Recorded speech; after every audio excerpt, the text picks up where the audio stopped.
Bismillahirrahmanirrahim. Assalamualaikum warahmatullahi wabarakatuh. Alhamdulillah, pada kesempatan kali ini kita masih diberikan nikmat sehat dan panjang umur, sehingga kita harus banyak bersyukur kepada Allah Subhanahu wa taala.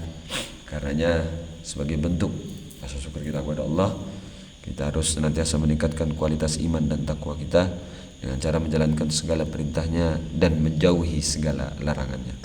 Dan yang kedua, salatullah ma'asalam tetap tercurah limpahkan pada junjungan kita baginda Nabiullah Muhammad SAW, juga kepada keluarga beserta para sahabatnya, dan semoga tercurah limpahkan pada kita selaku umatnya hingga yaumil kiamah nanti.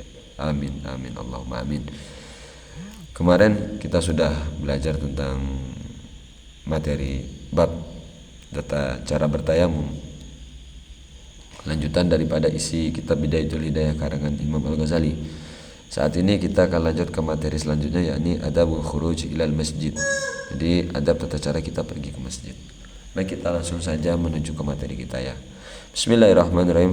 Fa idza faraghta min taharatin, apabila engkau telah selesai bersuci, fasholli fi baitika rak'atas subhi,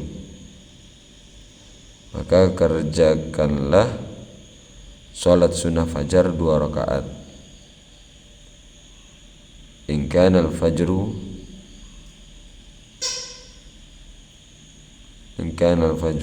kalau memang fajar itu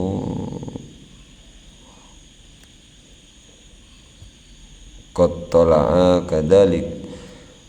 In kana al-fajru, kalau memang fajar tersebut telah terbit, qad tala'a kadzalika ka ayyafalu Rasulullah sallallahu alaihi wasallam, sebagaimana telah dikerjakan oleh Rasulullah sallallahu alaihi wasallam.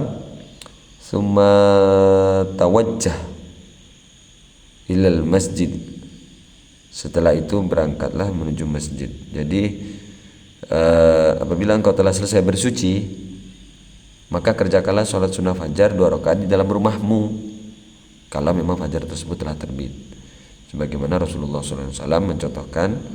Dan setelah kita melaksanakan sholat sunnah 2 rakaat sebelum fajar, kita langsung pergi menuju masjid. Wala tada'i sholati fil jamaati, dan janganlah engkau meninggalkan sholat berjamaah, la siyama subhi sholatul jamaati, terutama di dalam sholat subuh,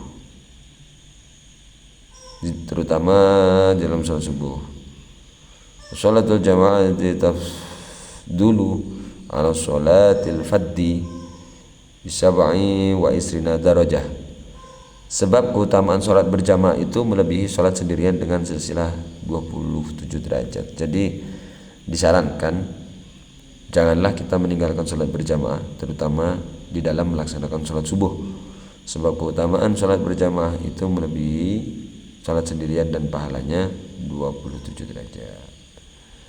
Wa in kunta tatasahalu fi misli hada, apabila engkau meremehkan ada keutamaan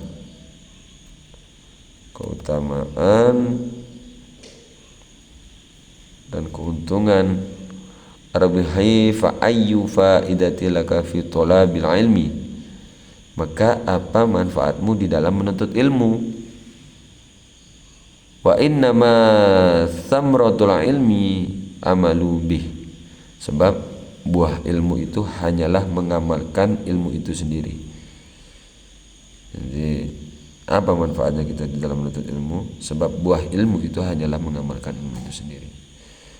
Fa idza sa'aita, apabila engkau berjalan ilal masjid, menuju masjid, famsi ala hinatin wa tuaddiyatin wa sakinatin. Famshi ala hinatin wa tuaddiyatin wa sakinatin, apabila engkau berjalan menuju masjid, maka berjalanlah dengan tenang, tidak terburu-buru. Wala taj'al wa kul fi tariqika, tidak terburu-buru dengan membaca doa. Wa dengan baca doa, Allahumma ya Allah, inni as'aluka, saya memohon kepadamu bihaqqi sa'ilina 'alaika wa bihaqqi raghibin, dengan hak orang-orang yang memintamu, bihaqqi sa'ilin, dengan hak orang-orang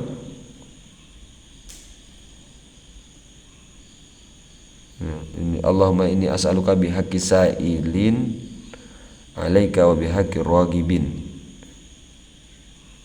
Ya Allah, saya memohon kepadamu dengan hak orang-orang yang meminta kepadamu,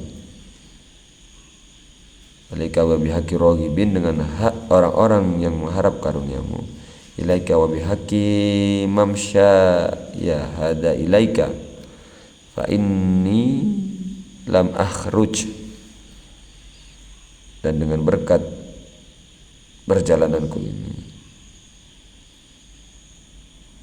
fa inni lam akhruj asyarron wala tabarron wala battoron, fa inni lam akhruj asyarron wala battoron wala riyaan wala sum'atan bal kharajtu tiqa'a sakhatika wa btiqa'a mardatika fa as'aluka an tunqidhani minan nari wa an taghfira li dhunubi fa innahu la yaghfiru dhunuba illa anta.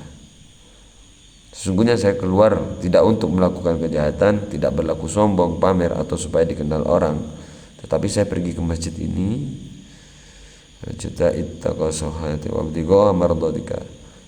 semata-mata karena menjauhi kemurkaanmu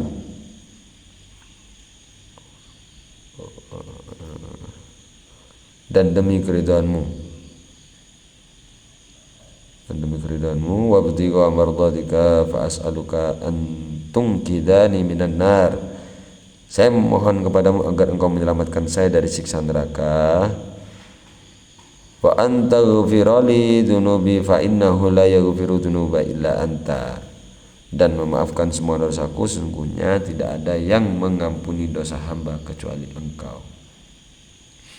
Jadi secara harfiah bab ini menjelaskan apabila engkau telah selesai bersuci dari hadas, maka sholatlah 2 rakaat sebelum subuh di rumah jika fajar telah terbit, dan bacalah di dalamnya, ini kalau fadilah, bacalah di dalam surat Al-Kafirun dan Al-Ikhlas, atau bacalah surat An-Nas dan Al-Fil.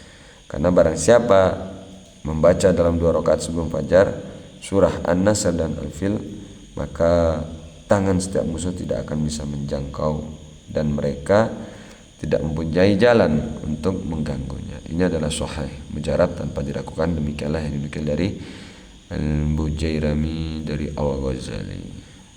Jadi utamanya di dalam sholat subuh, kenapa diwajibkan berjamaah?